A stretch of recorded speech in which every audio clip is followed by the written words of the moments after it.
Paris, France, le 30 mai 2011. Lors du 580e anniversaire de l'exécution de Jeanne d'Arc sur le bûcher, Emma Durand, une fillette de 7 ans vivant dans un paisible village de Normandie, effectuait une sortie qu'elle avait planifiée avec sa famille. Leur destination était la cathédrale de Rouen. Lorsqu'ils arrivèrent devant le monument de Jeanne d'Arc, Emma poussa soudainement un cri et s'effondra au sol, serrant sa poitrine et toussant comme si elle étouffait. « de la fumée partout! Mon Dieu, pourquoi m'as-tu abandonnée » cria-t-elle. Sa mère, Margot Durand, prit sa fille dans ses bras avec effroi et choc, réalisant que le corps d'Emma était brûlant.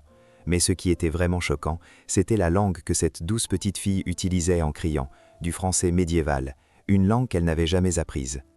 Les comportements étranges d'Emma avaient commencé quelques semaines avant cet incident. De tels signes étranges s'étaient déjà manifestés. Elle refusait les repas modernes de la maison, ne voulant que du pain noir et du fromage. Un jour, dans la cuisine, elle avait dit à sa mère « Maman, pourquoi n'avons-nous pas de moutons à la maison? Je devais les faire paître chaque matin. Mon père, Jacques, se fâchait contre moi, mais j'entendais des voix. Les anges me parlaient. » Margot était restée figée après avoir entendu cela, car le grand-père d'Emma ne s'appelait pas Jacques, mais le nom du père de Jeanne d'Arc enregistré dans l'histoire était Jacques d'Arc.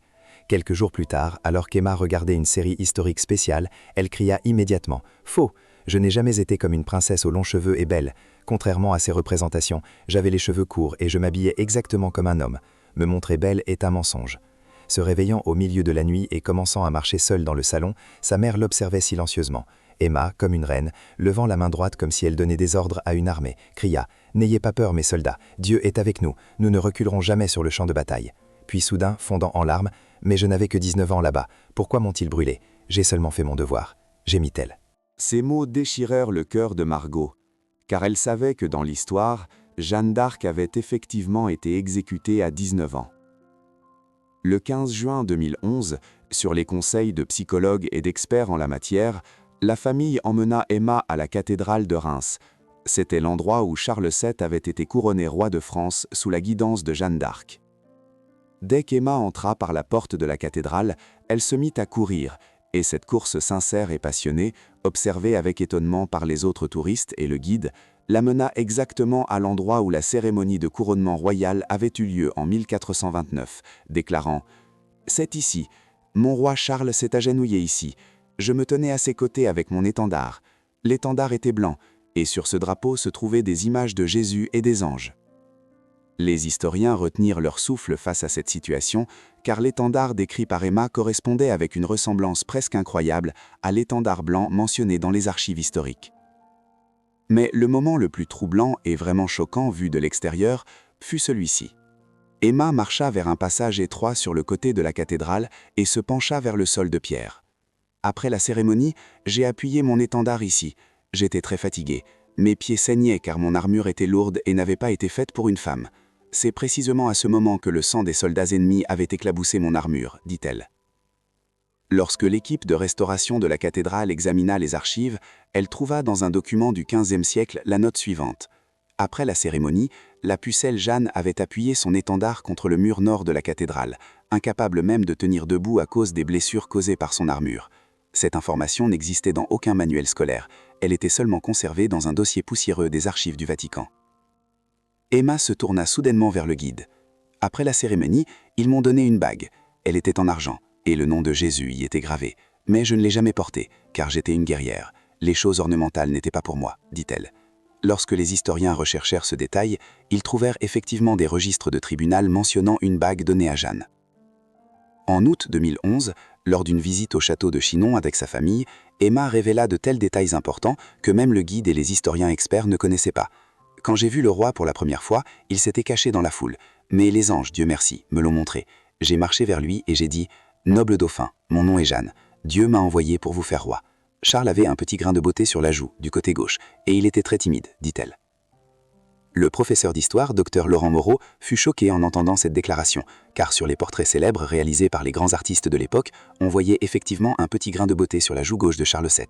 Emma courut soudainement vers la porte d'une pièce. Oui, c'est exact, cette pièce. Charles a parlé avec moi ici, en tête-à-tête.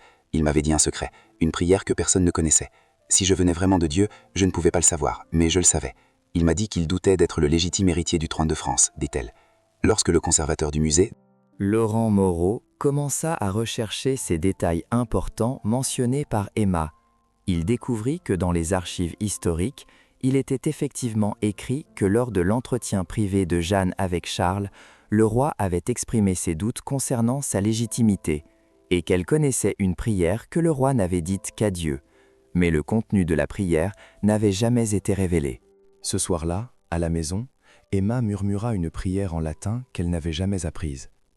« Mon Dieu, si je ne suis pas digne, rends-moi digne. » La professeure d'histoire Isabelle Renard, en entendant cette prière, ne put retenir ses larmes. C'est la prière spéciale qui figure dans les archives du procès de Jeanne. C'est vraiment impossible. Comment un enfant pourrait-il savoir cela ? Dit-elle. Les souvenirs les plus choquants d'Emma, d'un type différent, concernaient les batailles. Une nuit, se réveillant de cauchemar, je grimpais l'escalier du château des Tourelles et à ce moment-là, une flèche s'est plantée dans mon épaule. Du sang, vraiment beaucoup de sang, mais je n'ai en aucun cas reculé. « Avancez, Dieu est avec nous », ai-je crié. Ils ont soigné ma blessure avec un mélange d'oignons et de graisse de porc. Cela faisait très mal, mais les anges me disaient « Tu tiendras ». Un moine, Jean Pascarel, priait à mon chevet, raconta-t-elle. L'expert en médecine médiévale, Dr Alain Bertrand, fut choqué lorsqu'il examinait ces événements de traitement des blessures du XVe siècle. Il vit et comprit exactement ce qu'Emma disait. L'oignon et la graisse de porc étaient une véritable méthode utilisée à cette époque pour prévenir l'infection. Cette information ne figure que dans des manuscrits médicaux. Un enfant ne peut pas le savoir, ne devrait pas le savoir. Comment se fait-il que cela soit confirmé de manière aussi détaillée ? De plus, Jean Pascarel était le chapelain personnel de Jeanne. Ce détail ne figure que dans des journaux intimes privés, dit-il. Un jour, Emma dit à sa famille « Quand j'ai été capturée à Compiègne, un soldat bourguignon a tiré les rênes de mon cheval. Mon cheval était blanc et s'appelait le Gris, ce qui signifie gris, mais il était blanc. J'aimais beaucoup ce cheval. » Après avoir recherché cette situation, les historiens trouvèrent effectivement un registre documentant que le cheval de Jeanne portait le nom de Le Gris. Les souvenirs les plus douloureux d'Emma concernaient le procès et l'exécution à Rouen.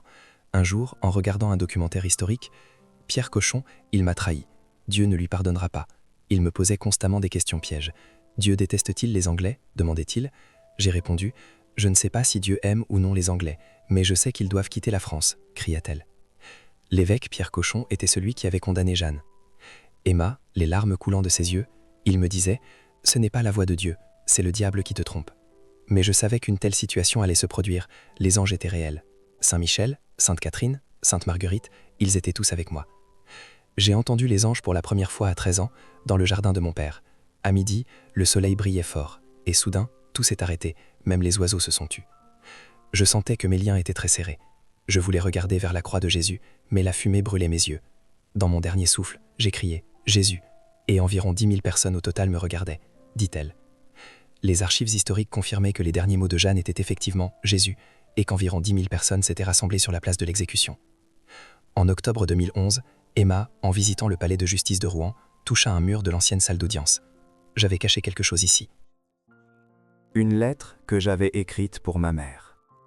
Mais je n'ai pas pu la donner. Les gardiens me surveillaient constamment, dit-elle. Lorsque l'équipe de restauration examina le panneau de pierre du mur, elle trouva derrière un morceau de papier vieux de 500 ans.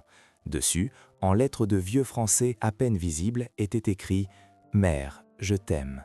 Pardonne-moi ». Il n'y avait pas de signature, mais l'âge du papier remontait au XVe siècle et l'analyse de l'encre correspondait au type d'encre simple donné aux prisonniers à cette époque. Un autre jour, Emma dit « Ma cellule était très froide. Il y avait de l'humidité, de l'obscurité et du désespoir sur les murs de pierre. Il voulait me faire porter des vêtements d'homme et cela faisait partie de mes accusations. » En 2013, lorsqu'Emma atteignit l'âge de 9 ans, ses souvenirs commencèrent lentement à s'effacer et elle commençait à retrouver sa propre identité. Comme les autres enfants qui vivaient de telles situations, c'était comme si une âme ayant accompli sa mission quittait le petit corps. Dans l'un de ses derniers souvenirs, Emma murmura « Les anges m'ont dit « Tu as accompli ta mission, Jeanne. Tu peux maintenant te reposer. » Aujourd'hui, Emma, âgée de 20 ans, étudie à la faculté de médecine et ne se souvient pas beaucoup de son passé. Mais parfois dans ses rêves, elle entend encore un étendard blanc et le murmure des anges. Dans les Archives nationales de France, plus de 180 détails historiques vérifiés fournis par Emma sont archivés et une équipe de recherche de l'Université de la Sorbonne a confirmé que grâce à ce type d'informations fournies par Emma, 92% d'entre elles ne figuraient que dans des archives académiques et des documents très spéciaux, n'étant trouvés dans aucune source populaire. Le professeur Renard a déclaré « Les détails qu'Emma connaissait sont si spécifiques que certains n'ont été découverts que lors de travaux d'archives effectués dans les années 1970. Il est impossible pour un enfant d'accéder à de telles archives spéciales de nos jours. Jeanne d'Arc est-elle vraiment revenue, ou l'histoire laisse-t-elle parfois certaines âmes derrière ?» La mère d'Emma, Margot, dit encore aujourd'hui « Ma fille est maintenant normale, mais je n'oublierai jamais ces jours. Quand je regardais dans les yeux d'Emma, je voyais en elle une douleur et une sagesse vieille de 600 ans. » Qu'en pensez-vous ? Abonnez-vous à la chaîne et soyez informés de telles histoires importantes.